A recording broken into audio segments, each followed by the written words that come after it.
Welcome to the Upflip podcast, where we flip the script and ask successful entrepreneurs questions that all those other podcasts out there aren't asking, but probably should. They're the questions that dig a bit deeper, even get a little more personal, and are designed to arm you with information and insights that you just aren't going to get anywhere else. I'm your host, John Palumbo, and look, I don't know about you, but as I scroll through my social media, I get bombarded with reels and stories and posts featuring all these entrepreneurs or experts or what have you, talking about all these great side hustles or businesses, especially unexpected ones, that have made them millionaires. And one of those businesses that comes up a lot is laundromats. And I always find myself wondering, wait, are laundromats really a great business? I mean, I'm so intrigued by them that there have been times when I've even searched to see if anywhere for sale here in Wilmington, North Carolina, where I'm located. So I'm excited for this episode because I have with me Dave Menz, better known as the Laundromat Millionaire. And I'm going to ask Dave some of my laundromat business questions, from why it's such a good business to be in, to what his company does in this space, to how he became a top thought leader in his field, and how the rest of us could potentially apply those insights to become thought leaders as well. That said, welcome, Dave. Thanks for coming on. Thanks for having me. I am super excited to discuss all things entrepreneurship, but laundromat is my niche, so I'm here to help in any way I can.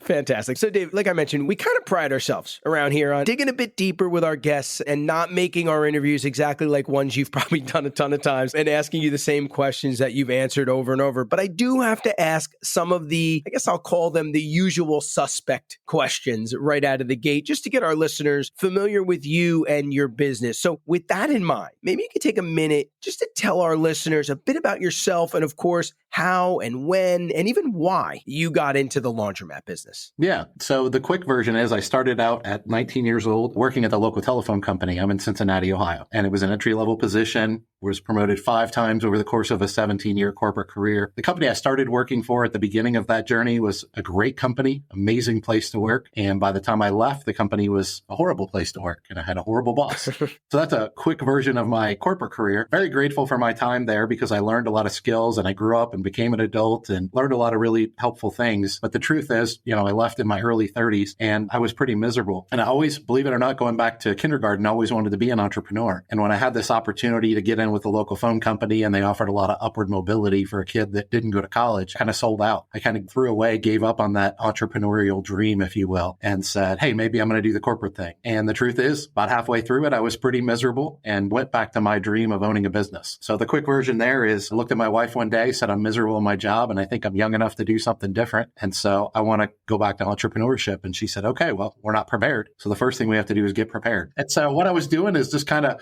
hustling on Craigslist and Biz Buy Sell and places like that, and looking for a business that would fall within my realm of, financial capabilities and skill set. And obviously a lot of them were way too high level for me. And I found a local laundromat just a couple miles from my house for sale. Didn't know anything about the business. And keep in mind, this is back in 2010. So there wasn't the podcast and the YouTubes and all those things to teach you and learn. I guess that's good and bad in a way. So I had to figure it out on my own. And long story short, I did figure it out on my own. 4 years later, I left my corporate career and became a full-time entrepreneur. And that's when my business really started to skyrocket, is when instead of it being my side hustle, it became my full-time life. And that's when it really took off. Learned a lot over those years and built a chain of laundromats that we now own that are very successful here in Cincinnati, Ohio. About a decade, so about 2020 or so, we were updating our personal financial statement and applying for a consolidation loan. Figured out that we were a millionaire. Had no idea. Wasn't anything we were going after. Just woke up one day, looked at the PFS and said, we're millionaires. Went about our life. Didn't really change anything for us. Right. Let's go back to work. That's kind of where Laundromat Millionaire was born. That's great. So how many laundromats have you operated over the years? And do you still have them all? How many do you have in Cincinnati and any other places?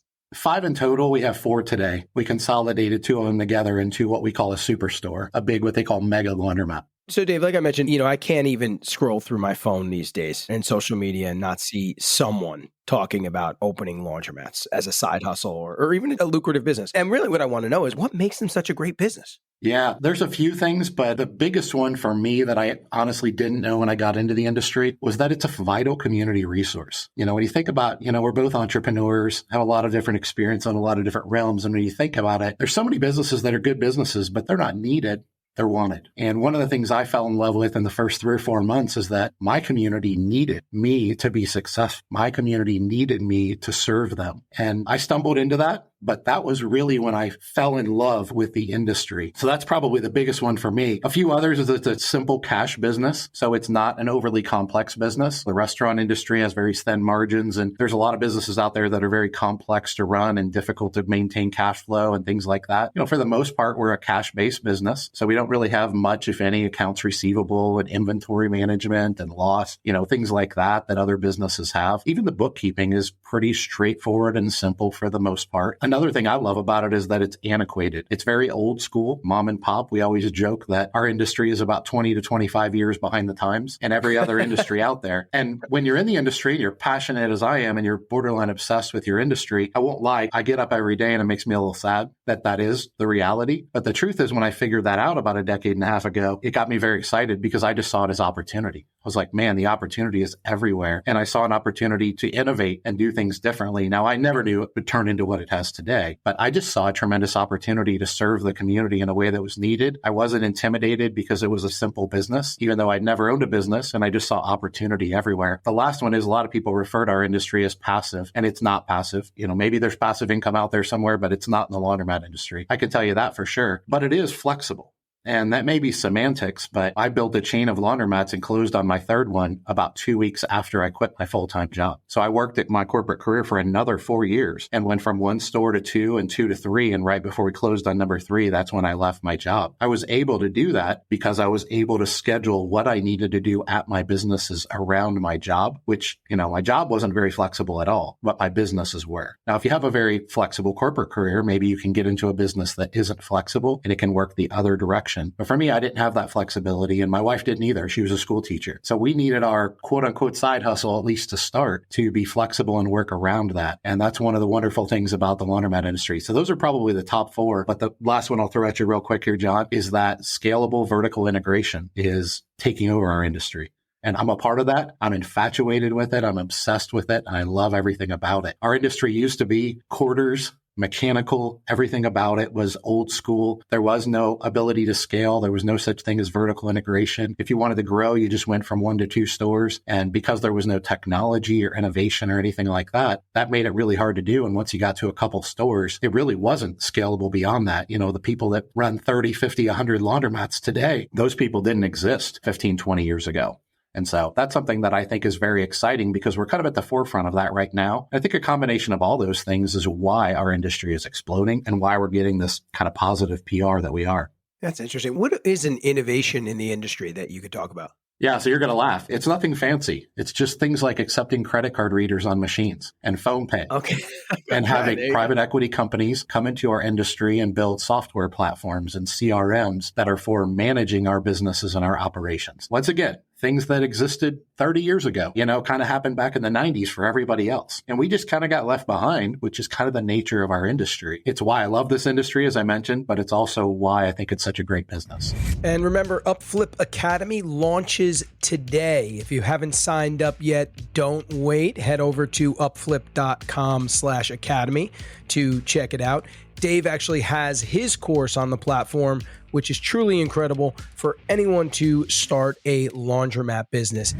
Dave, maybe you could even share a little bit about the course that you've created. Yeah, for sure. Thanks, John. The course is about 7 hours in total length, so it's very digestible. I always joke with people that you can binge watch it in a Saturday afternoon if you want to. It was designed around one principle, which is the beginner, the newbie getting into the industry, and what do they need to know to get started and be successful. I've worked with a lot of beginners over the years, and I learned that they were all asking the same 50 or 100 questions. So we started with those. We started with the foundation. We started with the premise that the laundromat industry is a great industry, but it's not for everyone. We want to help you determine if it's a right fit for you before we dig in too deep into the weeds. And so that's what we do. Dave, let's get into your Laundromat Millionaire business. I personally would describe your business by saying it's quite possibly the ultimate resource for laundromat operators. I mean, I went to laundromatmillionaire.com and it's jam-packed with information and resources. And it seems like anyone who's interested in the industry could benefit from it, from people who are exploring or even considering the laundromat business to those who are just getting started in the business to people who might be maybe even struggling a bit or facing some challenges, maybe even people who are in the business and they're doing okay, but they just want to do things a little bit better or a little bit differently. Can you take a few minutes, just tell everybody a little bit about Laundromat Millionaire? So as I mentioned, where Laundromat Millionaire came from was kind of the start of me realizing we were millionaires. That had nothing to do with becoming a thought leader, but it was kind of an epiphany, aha moment, like, wow. Shortly after that, I wrote a book, which is actually called Laundromat Millionaire, The Grit to Elevate an Industry. And I wasn't finished with the book, didn't have a title for the book, but I was already doing some kind of pre-marketing for the book and was going on podcasts and things like this. This is probably 4 years ago now. And one of the podcasts I was on had a pretty good following. And afterwards, I got emails and texts and private messages from different people that had heard the podcast, just sending me messages and saying, thanks for sharing your story. Well, the story was kind of, I grew up really poor as a young kid in Flint, Michigan. So I grew up in poverty, went through the corporate career, didn't have the opportunity to go to college. As I mentioned, built a pretty nice chain of laundromats, eventually found myself a millionaire starting with, less than $30,000 to my name. And that was kind of the story that they told in this first podcast that I went on. And this gentleman emailed me after we were offline, after he had heard the podcast, and he said, "You're the Laundromat Millionaire guy." And no one had ever called me that. And I immediately realized that what I was looking to do with writing my book was just to influence the world. I didn't think about it being a thought leader. I just wanted to get the word out of how great this business is and how needed it is. We need amazing entrepreneurs to come into our industry and innovate and change the world for the local communities that each laundromat serves. And that was really important to me. So that's what I was trying to do. And, I knew that I know marketing, and I realized that if I was going to get people's attention, I was going to need to cut through the noise, right? And I knew I had the message, I knew I had the story, knew I had the knowledge and the expertise, all that, but I wasn't sure how I was going to cut through the noise. And so the moniker Laundromat Millionaire, well, completely applicable and true, was also just a way to cut through the noise because those two words together had never been used, as far as I know. I can't find any history of the word laundromat and millionaire being used in the same sentence.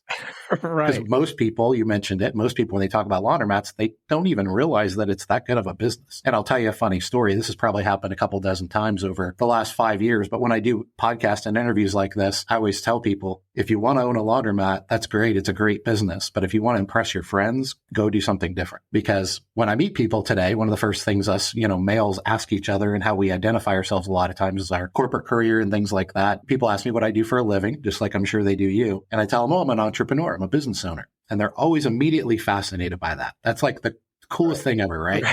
And then, of course, the next follow-up question is, what industry are you in? What businesses do you own? And I tell them I own laundromats. And 100% of the time they go, oh. And that's it. And they don't know what to say. They don't have anything good to say. And the look on their face says it all. They basically think that I own a bubblegum machine, right? Right. They don't think it's a real business. They're just like, oh, Dave's got a lemonade stand. I thought you were actually a real entrepreneur, like these famous people on TV and stuff. And so I tell people it's a fantastic business, but if you want to impress your friends, don't own a laundromat. Don't own a chain of laundromats because it's not impressive. Well, it's interesting, too. I bet if you change that and you say, well, I'm the Laundromat Millionaire, then people will be like, wait a second, what do you... Well, and that kind of goes back to the cut through the noise, right? The ironic thing is, as kind of a thought leader today, I'm actually kind of a private person, and my wife is too, and she's kind of joined me in the brand, and we host a podcast together and things like that. And, the interesting thing is we're both pretty private people, and we'd really rather not have attention, and we're pretty private when it comes to our finances and things like that. We're not people to go around flashing pictures in front of Ferraris and that kind of stuff. So the Laundromat Millionaire moniker doesn't really work or fit us at all. In fact, to this day, she despises it. She hates it. She loves everything about what we do and helping entrepreneurs. And she loves all of that, which is why she embraced the business and stuff. But she hates the name to this day. And so, but I'm an entrepreneur and I'm more interested in the mission and what's the best tools and resources available to me to accomplish my mission than anything else. And I have big plans, like I said, so I'm just willing to take it. I'm not willing to, take those arrows. When you go out there, call yourself the self-proclaimed Laundromat Millionaire. I mean, you definitely take some arrows. And I always tell people, I'm like, I don't even take offense to it because truthfully, if you were me and I was you, I'd probably think the same thing you're thinking of me right now. Like, who is this guy? Right? So, Dave, there's a ton of talk right now in the business community about thought leadership. You've mentioned it a couple times. I mean, and this whole idea of becoming thought leaders. And I think a lot of us want to be thought leaders in their respective fields. And I think what drives that is a couple things. Now, maybe not you after you kind of just said that, but I think what drives it for a lot of people, the first thing is ego. And I'm not saying that in a bad way. I mean, let's face it, all entrepreneurs, we kind of have a little bit of an ego thing going on to some degree. So they might want to be thought leaders to help generate awareness for themselves and for their company. They might want to build their personal brand, even be what everyone calls influencers. They might want to get some attention. They might even want some notoriety and fame. They might just have that burning desire to be the name in an industry. And then the other reason that people want to be thought leaders, and I think people kind of admit this one more readily since they're not all that comfortable talking about the ego one, is because thought leadership really is a great business building tactic and tool. In other words, you can use it to drive revenue to your business. You could also, like you said, you can drive attention to an industry. And of course, there are even those chosen few who are able to make money on their thought leadership. In other words, it becomes its own revenue stream. And you, my friend, fall into that chosen few category for sure, because you've been able to take your knowledge and your experience and actually put a price tag on it. I mean, Dave, that's the thought leadership dream. So kudos to you. And we're going to talk about how you did it. But before we do that, I do have to ask you kind of a strange question. I'm dying to hear your answer to this, especially after your last response. But would you say that you're the top thought leader in the laundromat industry? First of all, I agree we all have egos, and I am not the exception to that. Let me be clear. I think we all have egos. I'm proud of what I've built. I try to stay big and humble, but at the same time, I am proud of what I've accomplished, and it's hard for that not to show through. I have an ego like everybody, I guess I'll say. Okay. The second one is, am I one of the top thought leaders in the laundromat industry? Yeah, I probably so. I seem to have gained a lot of traction, a lot of attention. And if I just look back from a very pragmatic standpoint, the Laundromat Millionaire platform, which we can get into this more, but it was kind of created by accident, to be honest with you. It was not intentional at all. And I think that's part of why we're so successful. But the truth is the platform is exploding in a way that no other thought leader in the laundromat industry is. Some are making some impact and they're doing some good, and some of them are my friends. And so I'm proud of them, and we try to collaborate, and I encourage them to keep going, and we share notes, and we kind of work together because we both have a similar mission. But most people are out there just making YouTube videos of them collecting quarters and fanning money around and telling everybody how they made thousands of dollars last week and not pointing out that they didn't really make any profit. So that's kind of the other side of it. But yeah, I think I probably am. And the truth is it's completely by accident. All right. It's great. It might have been by accident, but I think there's probably some process here, or even, some steps that you took to establish yourself as a thought leader. Now, look, in order to be a thought leader, you have to not only be willing to share your knowledge, right, in your insights and your experience, but you have to have worthwhile knowledge to share. And you also have to be someone that people want to learn from. But that being said, I'd love to know, at what point did you begin sharing your insights and knowledge? Because I think that's a big part of the process and what kind of got you there. And why did you start doing it? Was it for personal branding and awareness? Was it to get attention and notoriety? And I'd even love to know what approaches or tactics that you took. Were you doing interviews? Were you posting on social channels? Maybe you started a blog? I know that's a lot of questions there, but I'm just curious about that, how it all got started. I've only been in the industry 15 years, and it probably got started 6 or 7 years into my journey, completely unintentional. And it came from a place of, I'm a very curious person. I always joke, which I think makes me a good entrepreneur. And I always joke with people that I'm the 3-year-old that, asks why 100 times a day. I just never stopped. I just happen to be in my 40s now. And I still ask why to that day. So when I got into the industry, I had a million questions and no answers. And there was no platform like Laundromat Millionaire out there back then. And I didn't know that's what I was going to build. But I was just trying to learn one question at a time from other laundromat owners. So back then it was pretty old school, antiquated kind of forums and message boards that are much less sophisticated than they are today. We didn't have Facebook groups and podcasts and blogs and things like that, really. I would travel anywhere that I could. Sometimes it was local in Cincinnati or the tri-state area. Sometimes if I would meet someone online or something like that and they would let me fly out to Texas to see their laundromat, I would jump on a plane, fly out to Texas, and I'd spend 2 hours with them, picking their brain and seeing their store. And then I'd jump on a plane and head home. Like anything, I was a sponge. Anything I could do to learn what I used to always and still do call kind of one golden nugget. I always said, if I can learn one thing today that I didn't know yesterday, then I'll be a little bit better version of myself tomorrow. And that was how I learned. And so the answer to your question is, when did I start sharing, it was probably around that 5, 6, 7 year time frame when all of a sudden in these forums, I found myself able to answer other people's questions.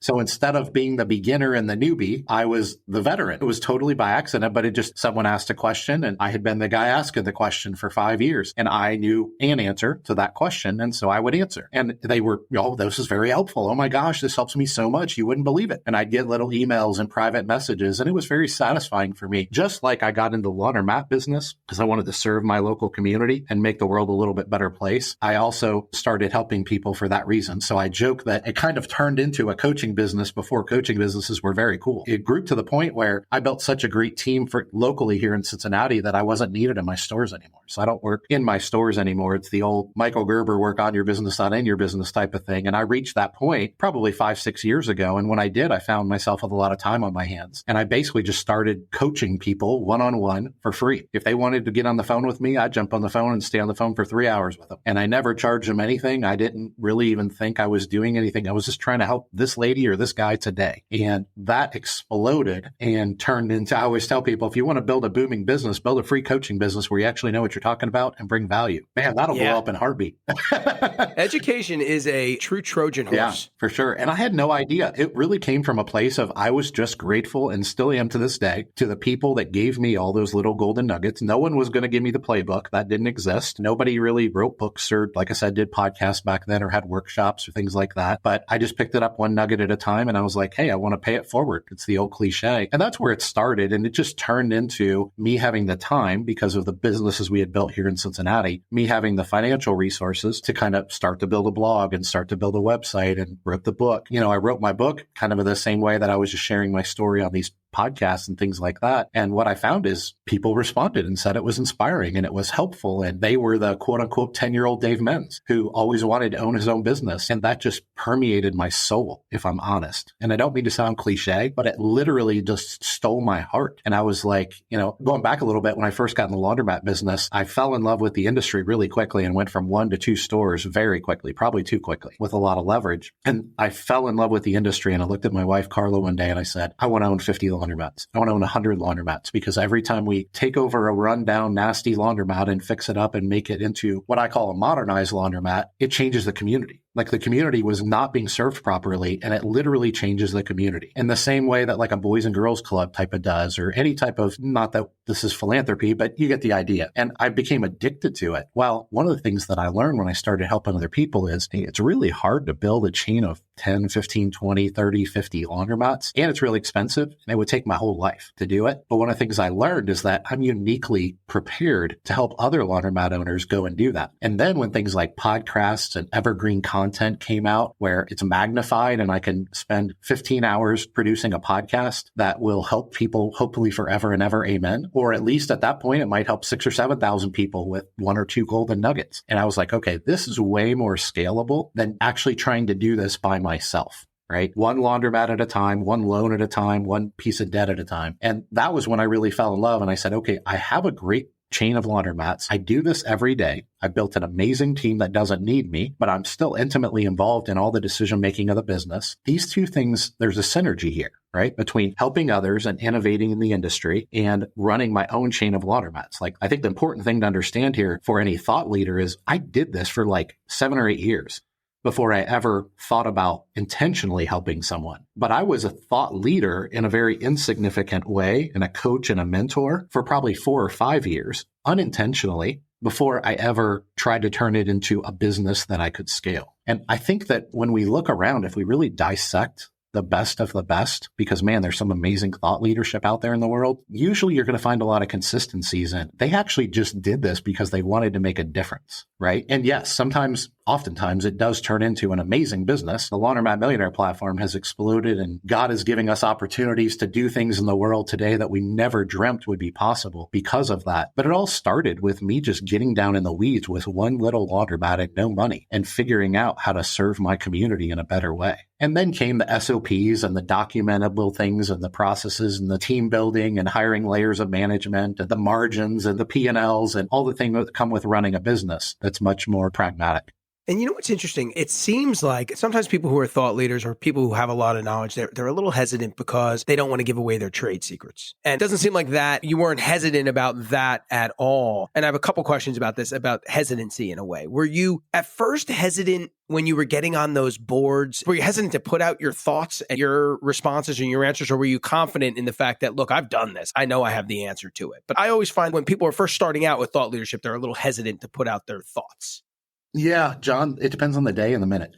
There you go. The answer is kind of yes and no, because I always had the heart to want to help others. And I've always had kind of that abundance mindset. So I wasn't intimidated by, oh, what if I share my secrets with somebody else and my competitor up the road finds out? In the laundromat industry, it's a little bit different. I mean, we're a retail business, but we're also service-oriented business if you're doing it right. And the truth is that people will only typically drive about 4 or 5 miles in any one direction to visit a laundromat. Rarely will they go further than that. And so from a local perspective, the Queen City laundry chain of laundromats I had built, I wasn't threatened in that way. Although I had a bunch of people tell me I should be, oh, you don't want to share this with anyone because then they're going to turn around and use it against you in your market. I'm like, there's 350 million people in the US alone. We have an international following. There's 5 competitors in a 5-mile radius of my store. And I think probably the biggest thing that was kind of an aha moment for me was when I learned that I could literally give all of my secrets, quote unquote secrets, away, and all of the knowledge and all of the experience to all of my competitors. And the odds of them taking that information and executing at a level of excellence that my team can is almost zero. I didn't know that initially. So I guess what I'm saying is there were times where I had a little bit of insecurity and am I good enough? And am I bringing enough value to justify this? I think that didn't really start when I was doing it for free because I thought, well, I'm doing it for free. What do they want? And I built up kind of this confidence in myself that, wow, I was able to help, quite frankly, hundreds of people for free. This is really what I do every day and my team does every day. And it's really what I'm passionate about. So I think for me, that's just kind of what drove me into the next progression of, like I said, the paid services. And now we have workshops where people fly in from all over the world into Cincinnati and, they stay in a hotel and we rent a conference center and we spend about half the time in the workshop, in the facility at our stores, actually not theory, but real world, showing them what we do, how we do it in the facility itself. And then we spend about half the time in the classroom actually teaching them. And then obviously I do a lot of coaching and things like that. As I mentioned, my book, Laundromat Millionaire, that book is the only laundromat book ever published that received an international publishing deal. There are hundreds of books on the laundromat industry out there. Every one of them are self-published. Now, I'm not suggesting that my book is better than theirs because of that, but I think it was just written in a different way. A lot of those are just very pragmatic, do this, do that, very simplistic. My book, I invested heavily in time and finances and editing and to really building something that I'm really proud of. And I did that not because I wanted to teach people to quote unquote how to run a laundromat, but I wanted to inspire people to go out and change their community. And that's really what the Laundromat Millionaire platform is at its core, what me and Carla are at our core, my wife. And at the end of the day, we think that that's why we're kind of exploding, is because we have been there, we have done it. We're not the 19-year-old life coach. We really, really do this and did this for a decade and a half and still do it every day. And at the same time, we have the heart of a servant. We have a heart of someone that wants to go out in the world. We're on a mission to what we call elevate our industry. In the beginning, I talked about the antiquated, the old school, the lack of innovation. The way you drive innovation is by challenging people, not being afraid to take a position on something. But if you're going to take a position, you better do your homework. You better daggone know what you're talking about. And I don't claim to always be right, but I'm not afraid to share my opinions. And my opinions are always backed up by a lot of research and data, usually my own A/B testing and things like that in the field. And now we're to the point where a lot of companies in the industry are coming to us and they're wanting to partner with us and do different things like that with us to promote their products and services. And so, more doors are being opened every day. But the foundation of everything we do at Laundromat Millionaire is all about the independent owner. It's all about that one single man or woman who owns a laundromat somewhere in this world, and they're maybe struggling. Now, they may be 80% of the way to success. So they may not be going bankrupt, but we want to help them get there because we understand by helping them be successful that they will turn around. If we're serving the right people, they'll turn around and serve their community in a way that I can't. I can't own 1,000 laundromats in North Dakota and California and Texas, and I don't want to, quite frankly. I want to help the people that are similar to me in mindset and heart, and they want to go out there and make a difference in the world. So that's what we call, elevating the industry one conversation at a time. At the point when you're giving away thought leadership, right? You're giving it away for free. And then you get to this point where you say, okay, you know what? I don't want to to give it away for free to everybody. I want it to be the people who, like you said, are real passionate about it and want to make a difference and kind of almost share the same values as you. Is that the time when you feel comfortable saying, we got to put a price tag on this stuff, and the people who are willing to pay are going to be different than the people who want it for free? Like, I want to get to that point where you get comfortable saying, I'm going to put a price tag on it, because I think there's a lot of thought leaders out there right now who are willing. Like we said, education is a great Trojan horse. You can get in the door by giving away information, but that time when you're going to put a price tag on it, what's that like? Yeah, I think it was a couple phases for me. I told you about that like 2 or 3 year journey where I did coaching for free. And it started with just one conversation. And the person was like, oh my gosh, we were on the phone for an hour and a half. Like, I can't believe you spent this much time with me. Thank you so much.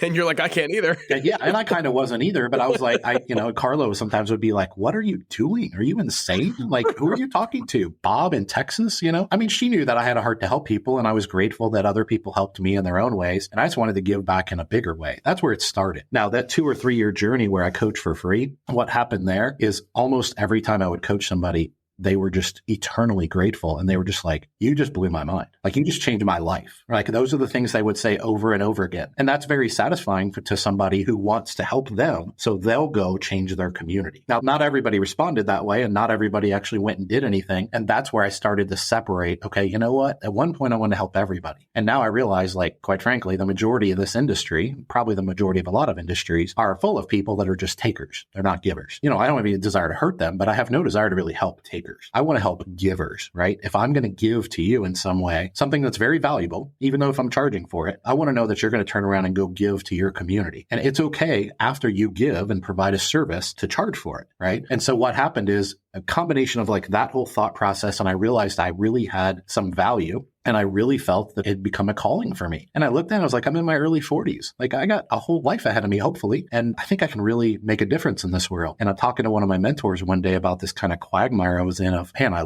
love helping these people.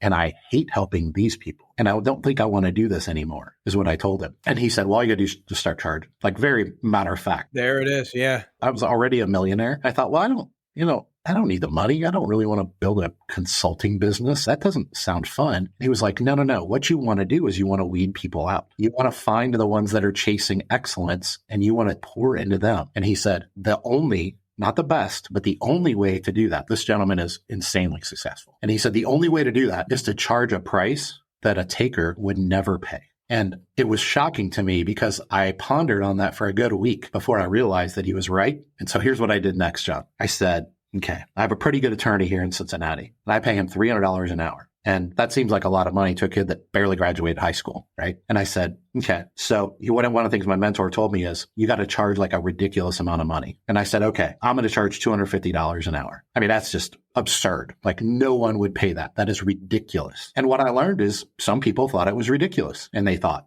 who does this guy think he is? And I got some what I call nasty grams, and I would get hung up on sometimes. But probably a solid 50% of the people I talked to, they were like, done. Where do I send it? And I was like, really? What? Like, actually, I don't even have any way to take it. Can you mail me a check? I was like, I didn't think you were going to say yes.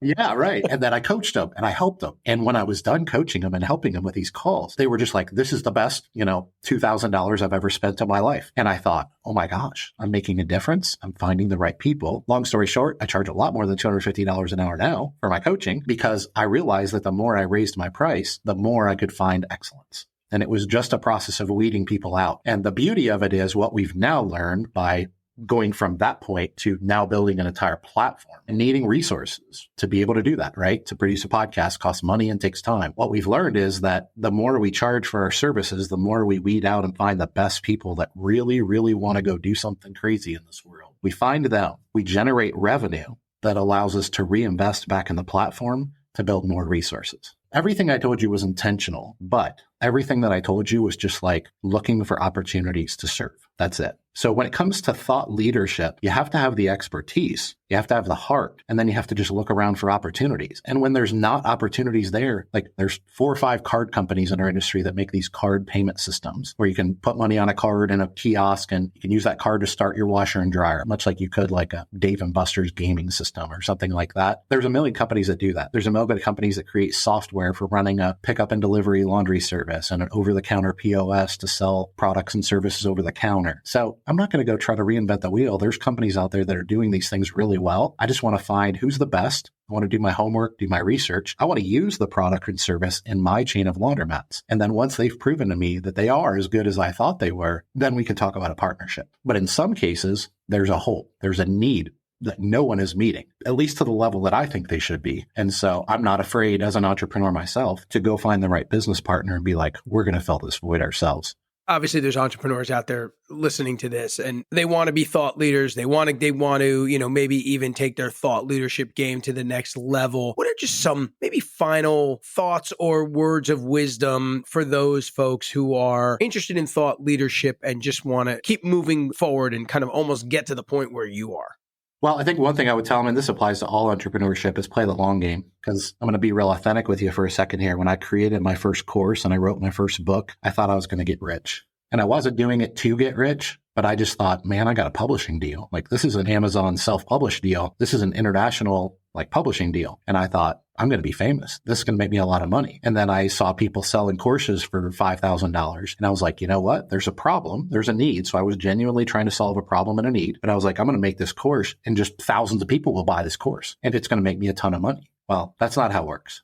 You see the opportunity, you see the problem. You do a whole bunch of work, which I did do. I did it the right way. You do a whole bunch of work to try to bring an amazing product or service to your industry to solve an amazing problem. And there's about a 3-year lag. I mean, your heart has to be in it. Because if you're just chasing the quick buck, I mean, you're going to be a flash in the pan. You're going to give up. You have to be in this for the right reasons. And anything in entrepreneurship, in my opinion, what separates the contenders from the pretenders is just playing the long game. I'm going to do everything I'm doing right now until the day I die. I don't know when that is. I don't know if that'll be tomorrow or 50 years from now. I have no idea. But this is what I'm going to do with my life. And the beauty is all these synergies of owning and running laundromats and managing a team of 40 people here in Cincinnati that serve our local communities really well and doing workshops and podcasts, they all synergize with each other. And when I go to conferences and I'm a keynote speaker, people come up to me afterwards and they're like, hey, I have this little product or widget that I think you should try in your laundromat. I think it'll help a lot of laundromat owners serve their communities better. And I'm like, hey, sounds like a good idea. Let's give it a try. That might turn into a partnership of some kind. And then we take all those resources that we've garnered and we reinvest them back in whatever's next. Sometimes I don't know what's next until I see it in front of my eyes. I never dreamed I'd own a digital marketing company. I never dreamed I'd own a podcast. I never dreamed I'd own a coaching business. But the opportunities are put in front of me and I just look at them and say, is this going to accomplish my mission of elevating the industry? And the truth is, I mean, I'll just speak for our industry. Most people that are trying to do some semblance of thought leadership like us, they're not doing that. In most cases, they're not doing any of the things I just described for you.